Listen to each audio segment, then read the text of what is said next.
For Better Best Podcast here, I'm here with my lovely wife and co-founder of the Oxtail Off. We're really excited. On Memorial Day Sunday, May 25th at Los Angeles, location the Beehive, we'll be launching our inaugural Oxtail Off that's open to the public. Yeah, so if you saw the pictures and videos from last year, so many people have said, I like oxtail. Well, this is the time. Come out. Join us. We have so many amazing sponsors. It's going to be a beautiful celebration of culture and just the good food that comes out of the Caribbean. We have some great vendors coming out of LA.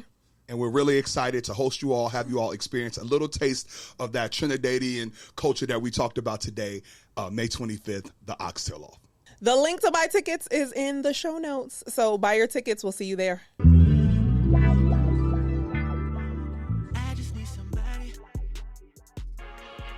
Yeah.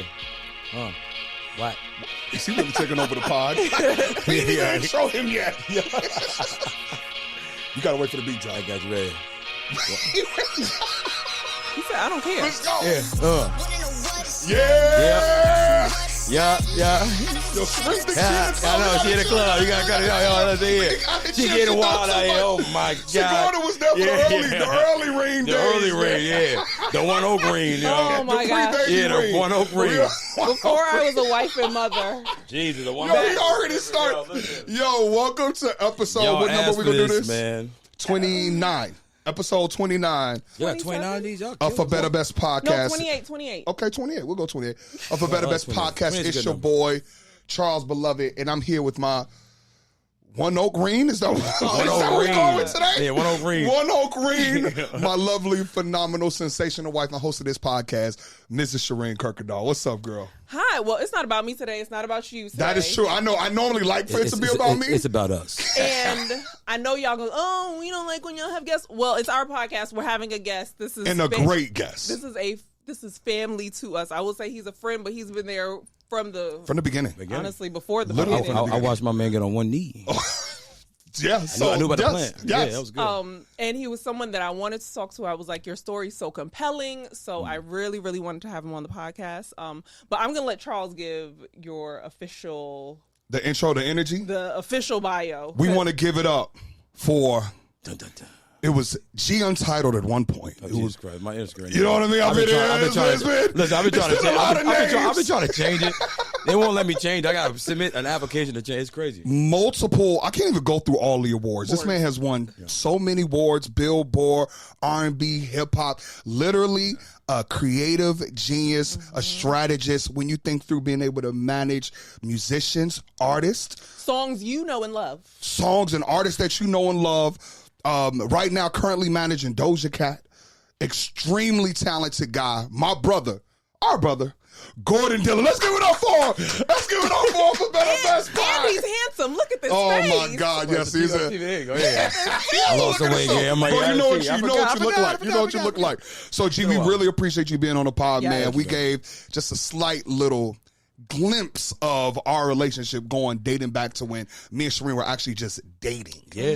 And I just it's been like 13, 15 years since we started started dating. dating in 2012. Yeah. So But we're I 13 knew you years. I knew you before But you you knew us, started. you knew us before that. Yeah. You knew us before that. So Gordan was Charles's friend. Yes. Yeah. And Yeah. if y'all listen to the podcast, you know, I'm from New York. So when I started dating Charles, he was not from New York. He would be trying to have me hang out with all him and his transplant friends. And I'm like, Yeah, disrespectful. You knew something disrespectful was coming.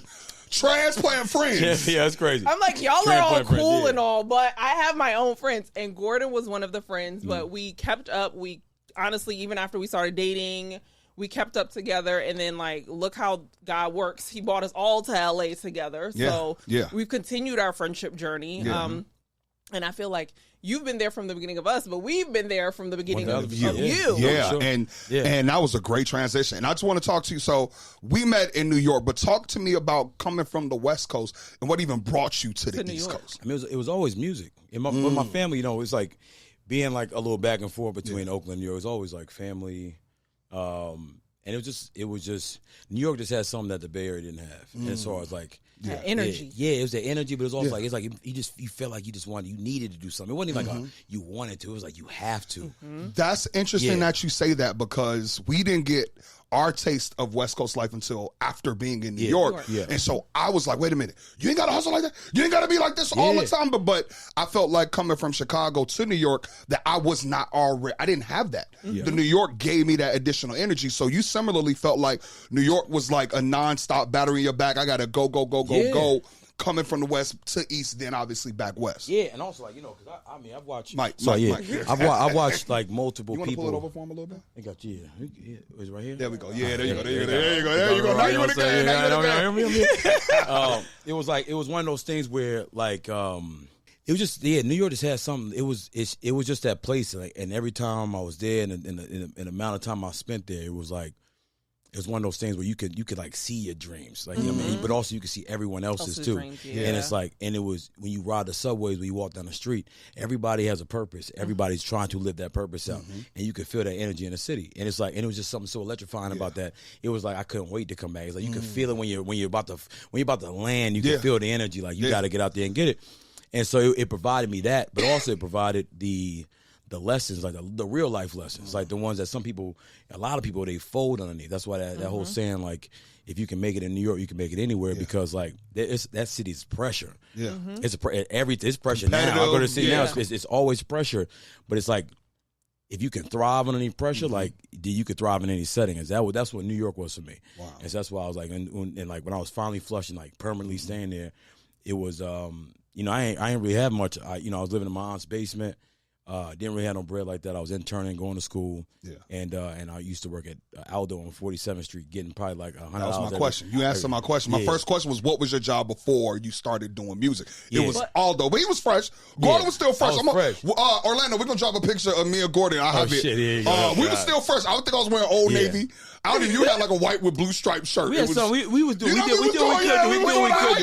did what we could. But I think that is so important to talk about, because our last week episode, we talk about like sacrificing for what you want. And I think people look at the end product, they look at you now and they're like, damn, I want what he had. Like, you to your point, you're living out your dream. People are watching that and they're aspiring. But it's like, yo, I was at Aldo. Like, I got Aldo, like catching trains at 3-4 in the morning, sleeping in the Universal office on the floor, taking quarters out of my boss's piggy bank so I could get home. Like it was nice, and we had fun. It was fun, but we was also young. Yeah, and it was like we didn't really have like too much light pressure on us. We just had enough pressure. We had just enough pressure to keep going. Yeah. But we still enjoyed ourselves. Like we had a blast. So we're gonna talk about a little bit of that blast. But tell me about like what was it about the music industry that made you say, this is the industry that I'm going to make my impact in? Because you fly, you could have been in fashion, you could have did music, you obviously care about sports. Like in New York, like you was like, oh, I want to work for Madison Square Garden. Like what made you be like, I want to be in the music industry? Well, I always liked being around music just in general. I wanted to do A&R. Okay. And so that was like always like my goal. Like I always just like, I was a fan of like Tricky Stewart. You dropping names. Like, okay. I mean, Russell, a lot of those guys, like a lot of those, like Jay, like a lot of these guys were like I used to see them. I used to, this is back in the day when you put posters on your walls. Yeah. I used to have posters all over my walls of these guys, and I'm like, and it was like one of those things. And my cousin, she worked for Hot 97, and so I got a chance to be around the industry sometimes, and it was just fun. It was fun. Yeah. It was just the energy of music, music itself, and like what music does for people and did for me. And I was like, man, I want to get more into this, and I want to be behind what creates music. So that's what I went after. I didn't get really into management until I realized that like A&R was very specific, and it was like you can be around the music, but that was it. Your other ideas are not really like at least back in the time, like your other ideas didn't really matter. Like you had to be someone in position to actually have those ideas, or to have the artist's ear in a way that was beyond just music. You know what I mean? Yeah. So like I was like, man, and also then it was like there was no cap to like how much money you can make. It's like if you got to hustle it. Like it's like you're an entrepreneur. You make what you kill. Yeah. And if you ain't killing nothing, you're not eating. And even when the artist is like, like their incentive is to work with a person that is hungry, that wants to make money. Yeah. And your incentive is to be with an artist that is hungry and wants to make money. Yeah. So if y'all on the same page, y'all making money, you get your percentage, and like and the world's going around. Yeah. And it's just really you got to keep creating those opportunities. So it's like it's one of those things. It's tricky, but it's doable. At what point did that A&R path for our our listeners who may not understand what like an A&R is, talk about that, and then it was like the transition to management and like just from a straight skill set perspective in terms of like, hey, as an A&R, these are my responsibilities. Yeah. As a manager, these are my responsibilities. So I was an A&R coordinator, so it wasn't like the same. I wasn't in the studio necessarily. I didn't get to that level to be in the studio working with artists. I was doing like coordinating travel and like just like the small stuff like you know, and again, that's where I was at I was at. Yeah. I was even an intern doing it, so it was like, you know, I was just happy to be doing something, having responsibility, right? But then again, I saw how the managers came in and like they ran shit. They almost like commanded the role. Yeah, it was like they were like when they had that artist, it was like the building would fold for these guys. Yeah, and it was like. And they just had the power, but they also like they had the vision, and they led the plan, and to some degree, not knowing all the managers I met in the past, but like they worked and created those plans, and they created strategy, and they worked with the labels to execute those things. And for me, I was like, man, I want to do that. I don't want I want to be around the music, but I really want to grow and build a company and build an artist's brand and stuff like that. And you know, so I started just meeting artists around New York City, and just like you know, I picked up a few artists, didn't really know what I was doing, but I knew how to I just knew how to meet people, I knew how to get close to people, I knew how to build relationships, and I knew how to to self-learn, because most of the stuff was self-taught in the first place, just learning from trial and error. And so I just kind of moved into that space, you know what I mean, like, and I was at BT. I was always doing more than one thing at once. I was always doing 3 or 4 things at one time. I love it. We multi-hyphenate. Gotta get to it. You remember, we used to leave work. I used to wear suits to work. They was like, yo, you crazy? I'm in the music industry wearing suits. But we used to go outside to parties and like the G, all these events to go out and network. And I was like, you learn quick. If you look nice, it don't matter. Even if you're not that person, people will be more open to allowing you in and allowing you into spaces, because it's just about how you present yourself. You know, in New York is a suits 1,000%. Yeah, especially in that era. In that era. I mean, we might as well go into that era. So, do you remember what our foursome used to? Well, it's crazy, bro. That's four crazy. Gentlemen. We never had a foursome, guys. Just for the record, no foursome ever happened. The 4 of us that we used to hang out together. Do you remember what our name was? What we called ourselves? I'll be honest. I know you're going to laugh when you hear this. Yeah. We called ourselves the Finesse Boys. Oh no, because we used to finesse everything into all the industry events. We had no names, we had no business at. And we finessed so much. The PR people that used to run the events started knowing us and started letting us into things. Yeah, we just like, these guys. And we had suits on. I ran the phrase the other day, like last week. He's still in a suit. A good suit, but he's still in a suit. He was in a great suit. Yeah. So it was just so crazy. G, you been in music. Now me, Jarrell, Phrase, like we were in Finance City. Sure, yeah.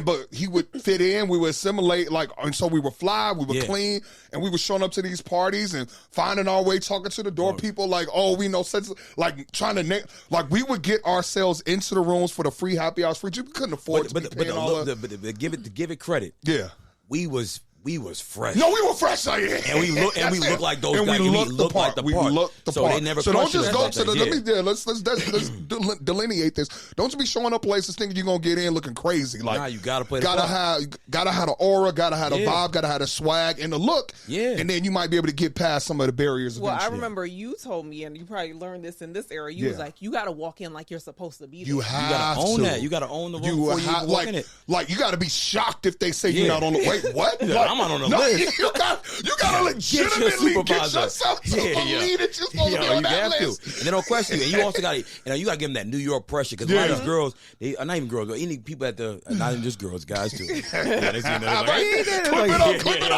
clip it up, Orlando. But like because a lot of them, like the PR people at the front, they're just there. They use on on the lower, so then they don't. If you apply pressure, they just like okay, you're good. It's please don't escalate this. Please don't escalate this. They don't want to be the person that let the wrong person in. Yeah, I have been in places where I have seen security just be like okay, they're like, yo, when someone walks in and they just power walk into the room and they just walk past security, don't make eye contact, and the security guard, they probably making a couple of dollars an hour. They ain't going through all that. I'm not fighting that hard. Go ahead. I assume that's the right person. Yeah. Right.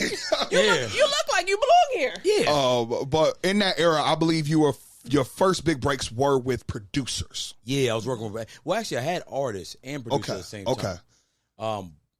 But a lot of the earlier success did come from producers. And what's the difference between like production management and artist management?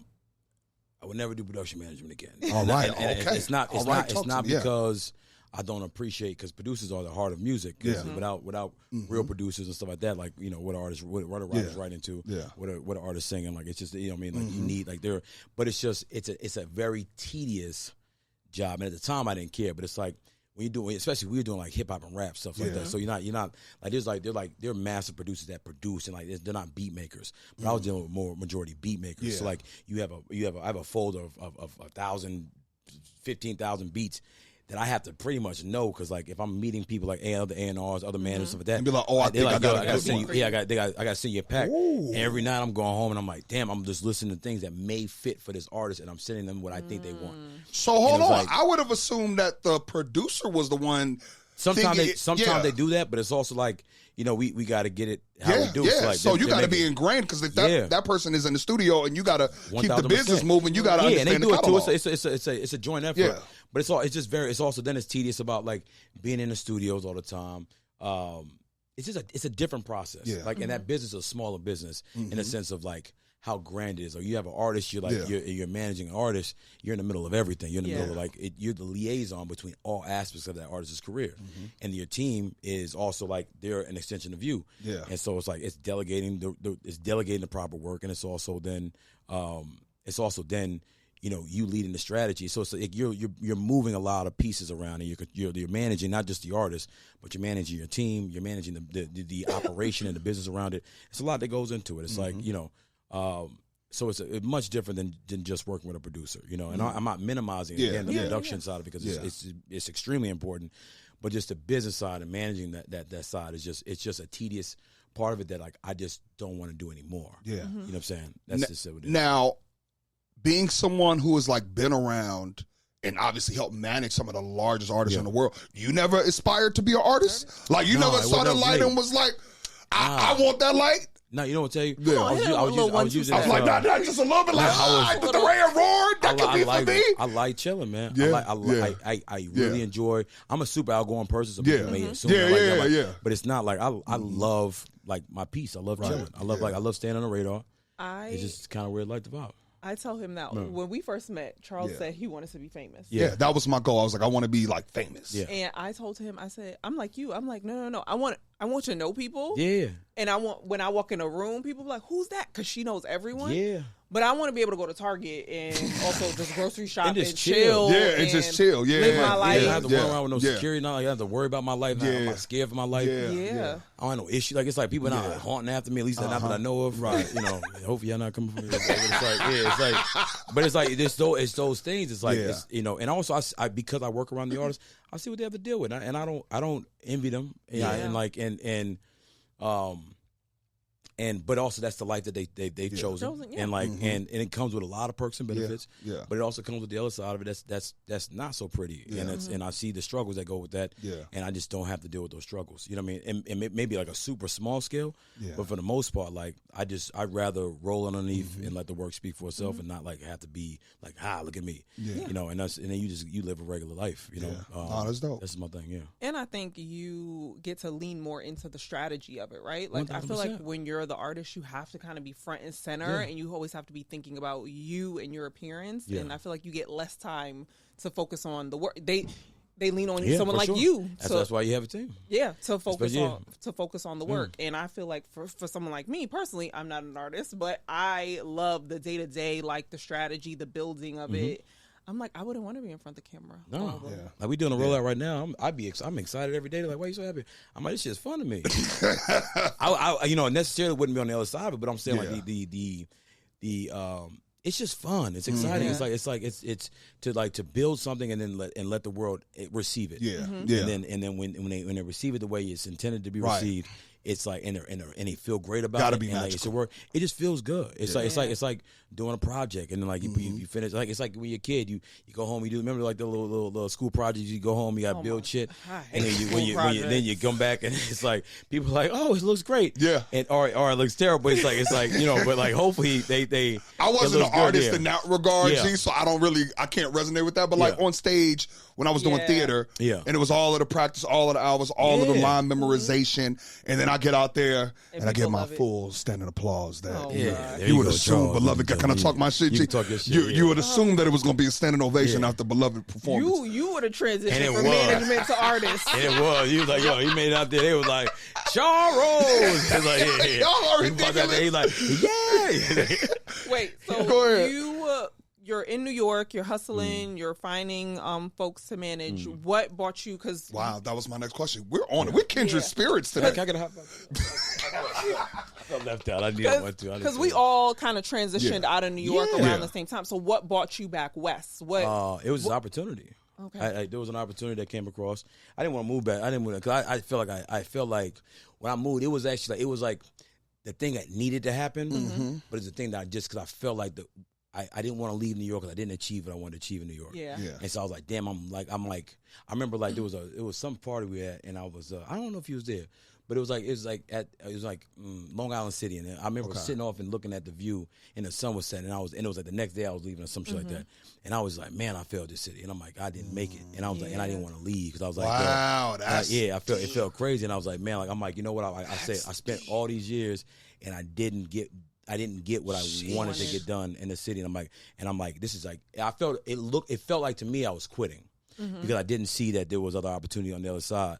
And so like when I left, I was like, damn, and I still had that. Bro, he's vendetta. Preaching right now. Yeah, it was like that. I still had that vendetta. Like, when I still go to New York, I still had that same drive. Like I'm going to live the way I said I was going to live in New York City one day. And I still had that same drive. But it's like, at that moment, and when it got to LA and opportunities came, and I started getting into it, I was like, okay, this is just another step. This is different. But in ways, it's better. Yeah. And in ways it's elevation. Well, not even all ways it was elevation. Yeah. And it took me a little bit to understand that. Yeah. And I was like, I just kind of bookmarked like the New York thing, and I was like, I'm gonna come back to that, and then we'll get back to that sooner or later. I feel like sometimes we're prisoners of our own plan. 1000%. Like you so stuck to the plan that you can't even see. Like God is like the plan. I got this is the plan. Like this is the actual plan. Come back. The moving is the plan. Like, we'll be back. So I think that's so beautiful to kind of see it come full circle for you to say I failed in New York, but like look at you thriving in a beautiful, magical way in LA, which. Who knows? You might have never hit this. I wouldn't have. I fully believe the opportunities. I would have never met the artists that I've met. I would have.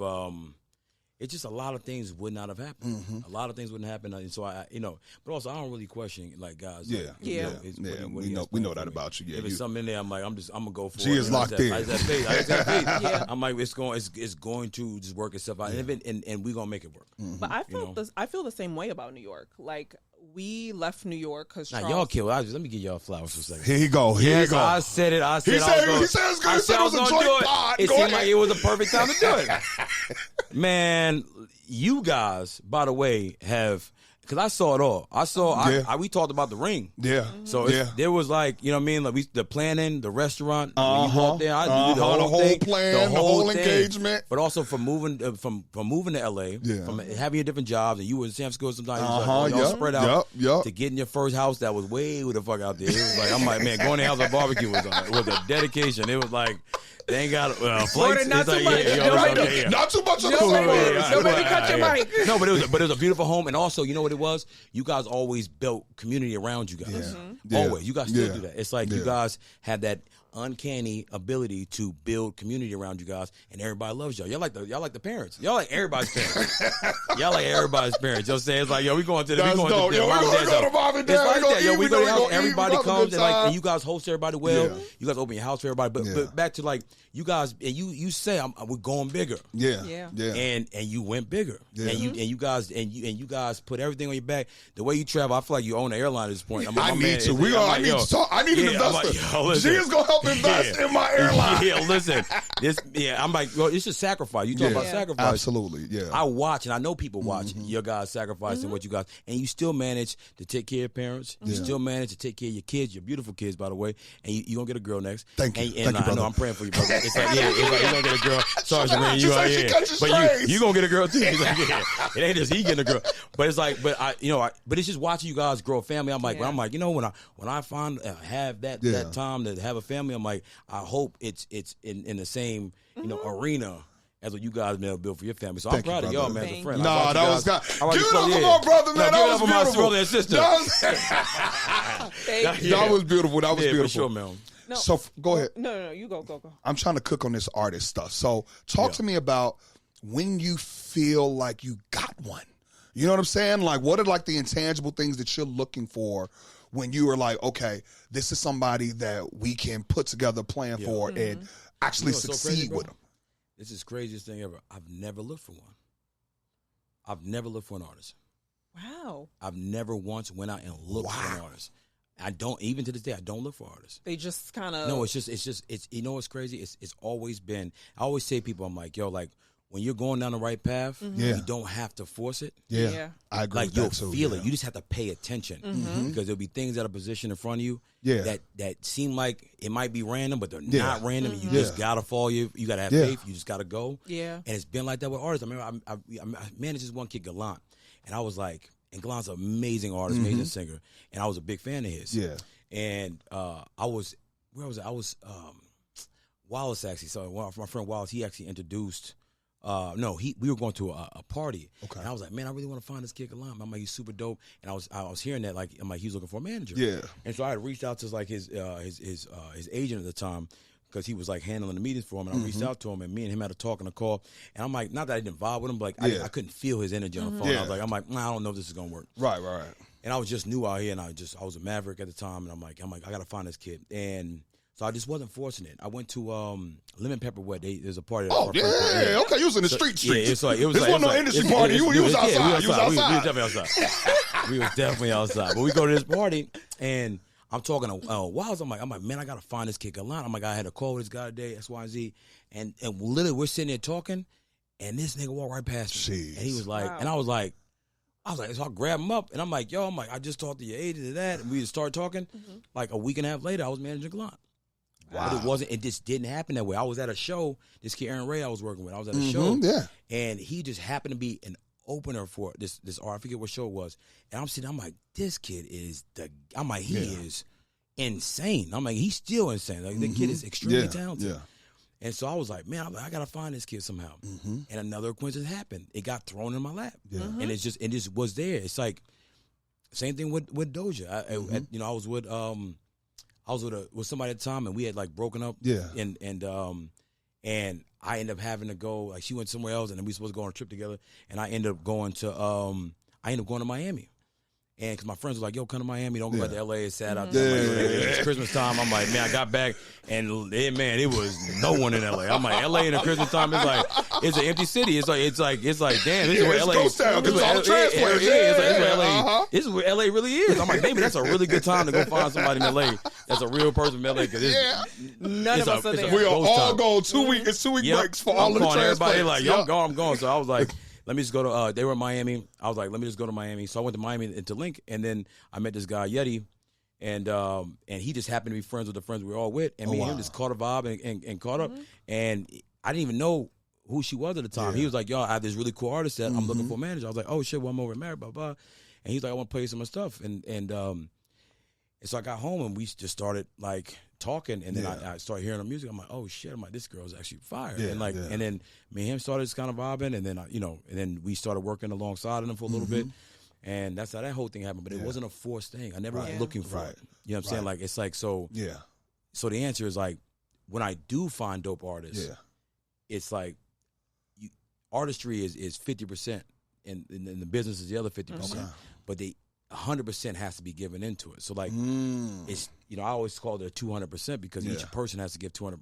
I give 100% for it to equate. You can't have a lazy artist and a motivated manager. It doesn't work that way. Because it's like you get into it. You can't have a motivated artist and a lazy manager. You guys got to be on the same page, and the team has to be on the same page. So So yeah, for me, I just like when I run into artists that I'm like that I gravitate towards to on a personal level, and they're talented. Then like we have conversations, but like it's just not like that. It's just always been like one of those things where when artists you know, get brought into my life somehow, some way, and like it's not a coincidence. I'm like, okay, this is a reason. So then I look at it and and move on it. But that's really it. So no, I don't really look for artists, man. That's dope, man. And so when you think about like transitioning, you say everybody got to give their 100% to get to 200%. Talk to me about, and this actually could help people in other industries as well. Like, there's obviously the artist can say, hey, I'm good on you, G. And there's time when you, as the manager, like, you know, this ain't the right situation. So, like, what are the signs when it's like, I don't know that this is like, because it's such a relationship business. Yeah, it's like if you like, you know, I've had really good artists. Yeah, I've had prominent artists. Yeah, like, oh, yo, I want you to manage me. I'm like, cool, let's get to know each other. And they're like, wait a minute. I'm like, you know, I don't even know you. I'm like, you could be out of your mind. I'm not about to which because we put our lives into this. Yeah. And like I think about this day in and day out. I wake up trying to figure out plans. I go to sleep with that on my mind. Like we dedicate our time and our lives to this stuff. I'm on the road. I miss time with my family for this stuff. I'm like, I don't see my friends for a long time. I don't see y'all that much. I'm like, it's like he on tour. He in Europe. We sacrifice so much, and most of the time I'm by myself. So like it's not like it's so if I'm doing all of this for you basically and for your career, because we'll get a percentage, but it's like, I mean, you're gonna benefit much more than benefit from this. So it's like, but if we're doing that and committing that sacrifice, I need to know that like we locked in. And it's not gonna be some like, because a lot of artists, and it's not even a negative thing. It's some people look at it as a negative thing, but are opportunists, because if you think about it, you're looking for someone to help you achieve your goal and dream. You can find a really nice person. That person may not be able to help you achieve your dream. You can find a motivated person. That person may not be a good friend. They may not mesh well with you personality-wise. It's like, so at the end of the day, the artist is around as long as you're creating the opportunities. And as soon as you stop creating opportunities, that person, and it's not wrong of them though. At the end of the day, they have a goal. They're trying to get to it. Right. So if you're not the person, they got to find the person. And so it's like, as a manager, if you believe in that artist, you got to always be the person. And if you're not the person, you got to go find the other person so you can partner with the person so y'all can be the people. And then you can learn in the meantime, and then you can still become that person. You have to continue. You have to find ways to this always is strategic elevate. talk. You got to find ways to. You got to find ways to elevate. And when you look at it that way, it is a relationship. But I've seen best friends that are artists and manager, and they don't talk no more. I've seen best friends and managers. I've seen fallouts. I've had fallouts with some of the artists I worked with. Because it can get disrespectful. You know what I'm saying? Because especially when money gets tied into it, and they have responsibilities. And they can't feed their children, whatever it is. Like they start getting upset, and they got to figure out and I can't be mad at them for it. Because I would hope that anybody, if they got to feed themselves and feed their family, would fight and claw to get to where they got to go in their lives. Like, it's understandable. So I get it. No, that's real. And your team's an expense. 1,000%. Absolutely. 1,000%. If you're not producing, I'm like, then you got to go. You got to go. But I think you made a really good point about, like, the fact that you're not taken by, like, the glitz of an artist. And you really take the time to interview them. As a person, You have to, yo. As much as they are trying to interview you to say, like, is this good for me? And I think sometimes we could be so taken by the opportunity that we don't really look past and say, like, there's some red flags here. And while it looks good on paper, this might not be exactly good for me. Nah, you also pick up the wrong big artist, and you blow the career. You do something stupid, and that's on you, and you get the reputation of like that. It could reverse. You got to be smart with this stuff. Right. You know what I'm saying? Like, and some of these artists are just not worth the stress.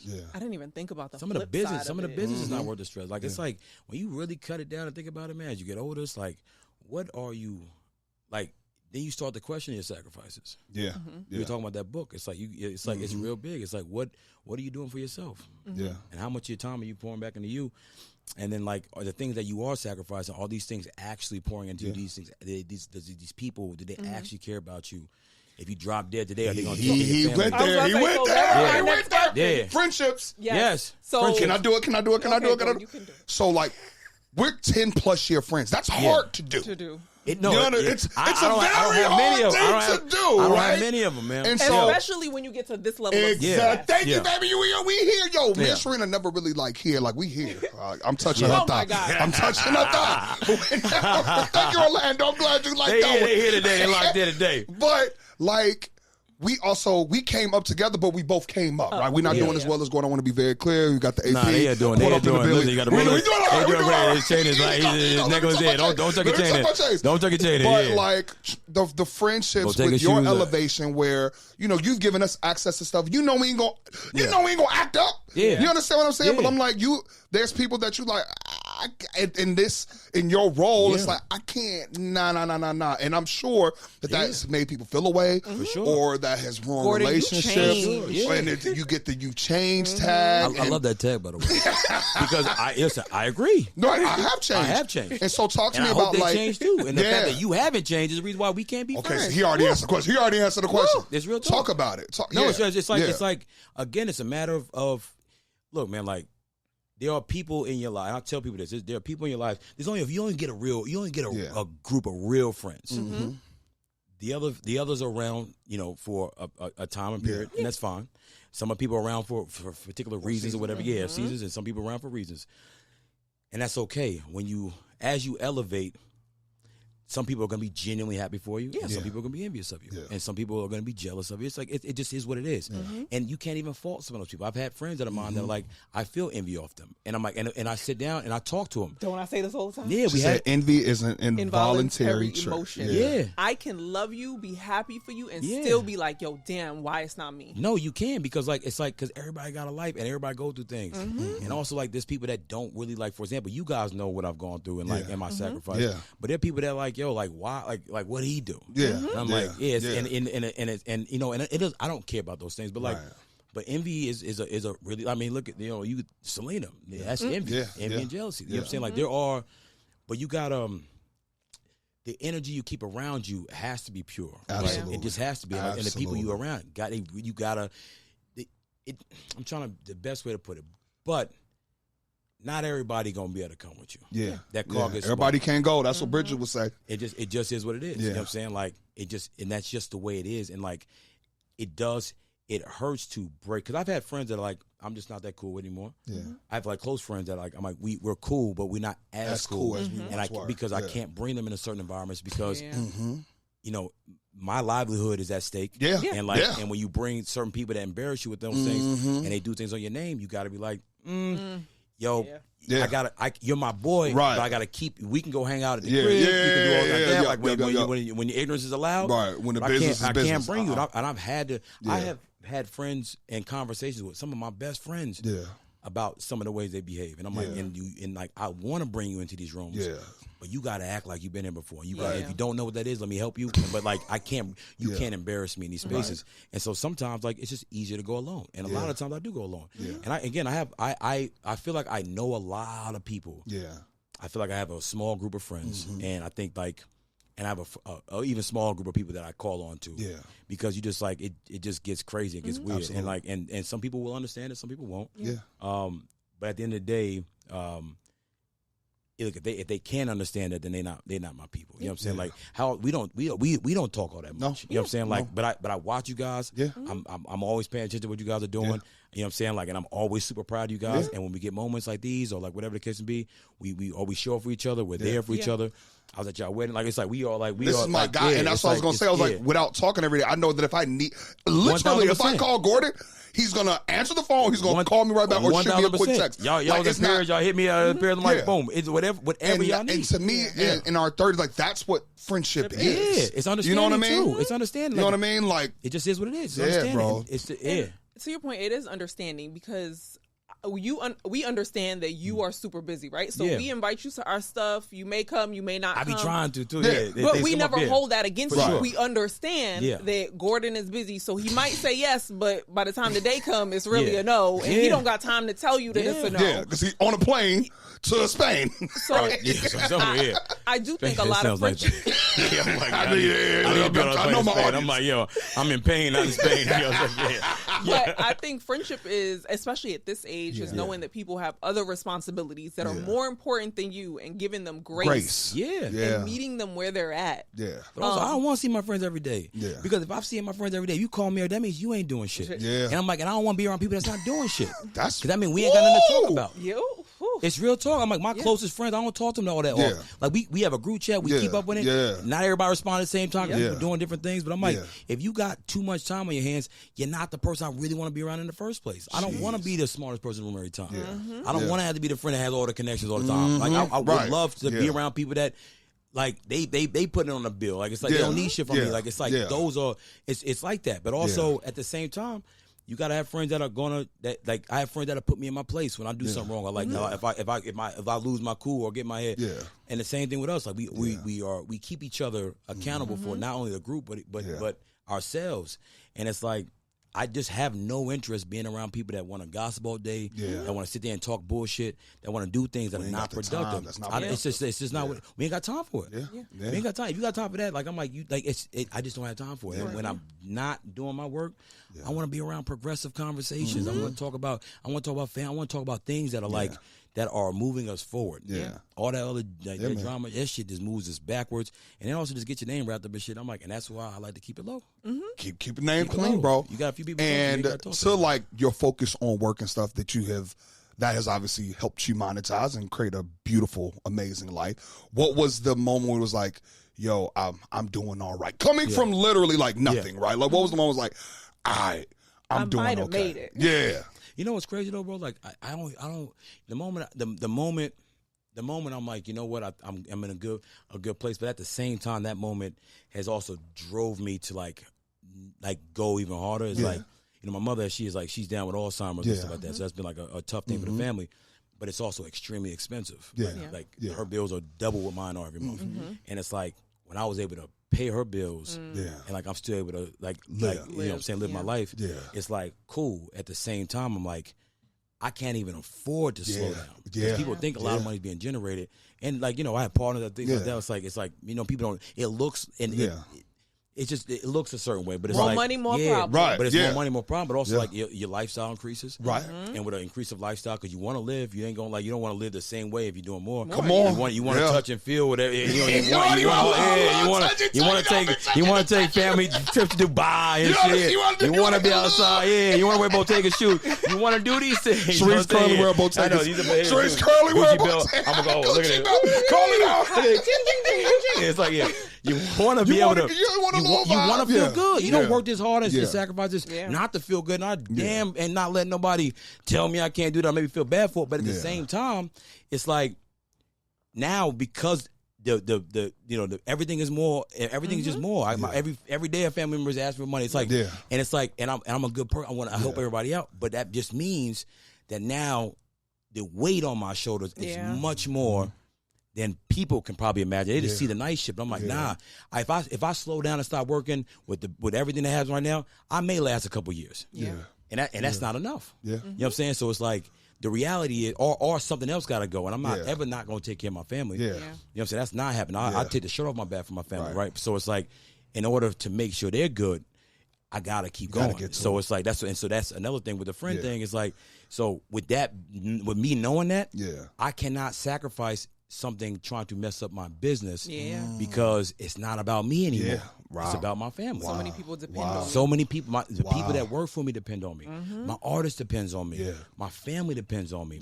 Even to some cases, my friends depend on me.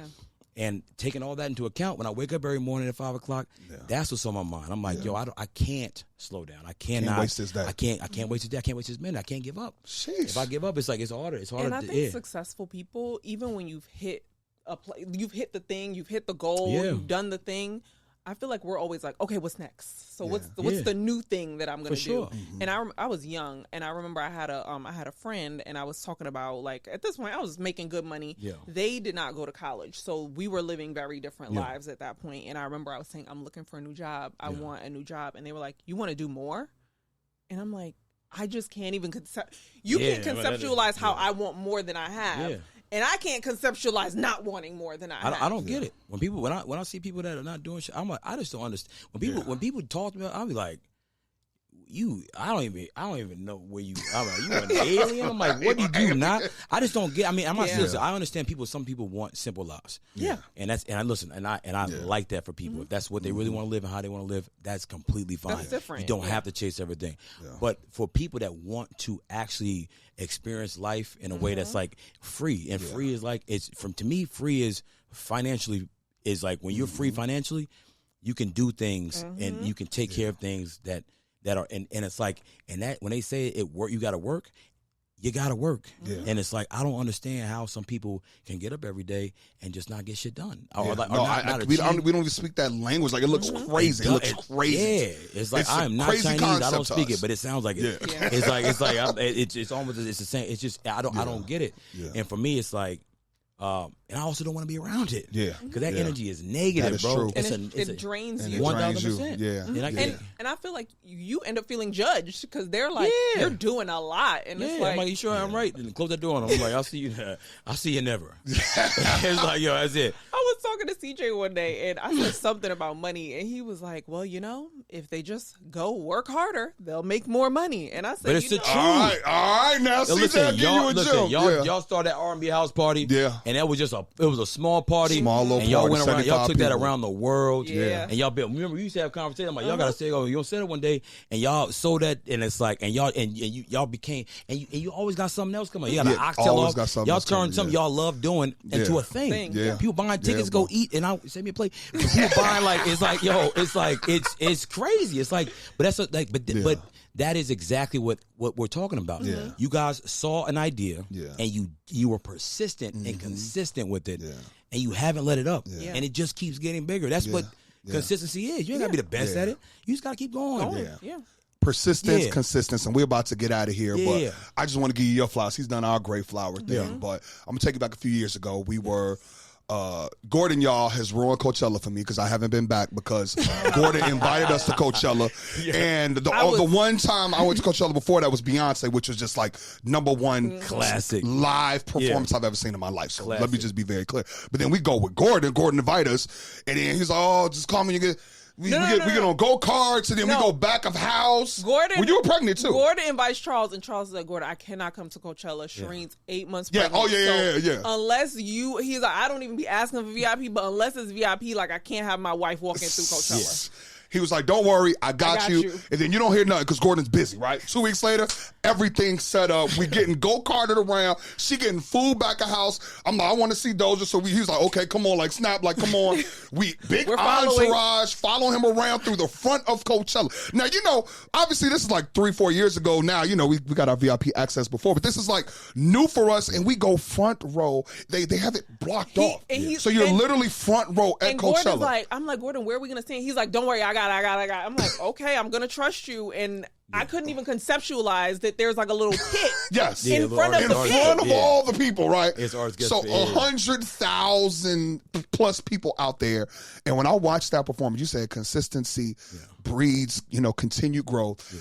I've never said somebody reminds me of Beyonce. Yeah. But that performance that year, and we've seen it since, she was crazy. Yeah. The dancing, the singing, the triple threat. I was floored. Musicality, I was like, bro, you got one. Like I was like, yo, she's a Beyonce level talent. And I'm queen, let me be very clear. You know what I'm saying? But like that was what I saw that year, and it has just consistently continued to progress. And obviously, you playing a role in that. So, congrats to you. She's a freaking star. She's something else, man. I haven't even seen it in the art. I think like you can compare it to a few, but she's like that. She's just different, bro. Yeah, man. And so, congrats to you for being able to do your part and continue to develop her and what you've done for other people's careers and what you have done for your own career. Yeah. We started this episode talking about you wearing Gap and Aldo. And let's just say, it's not Gap and Aldo no more, but it could be. It could be. It could be. It could be. You never know. If you wear it right. You never know. You don't know what it is. Yo, because listen, I'll tell you one thing. I was in Zara 3 days ago. And you will never know. If you wear it right. You'll never know. Yo, Gordan Dillard. Better Best Podcast number 27. Yes. Wear it right. Wear it right. Walk it right. Yeah, believe it. Yo, we out, man. I love, man. Yeah.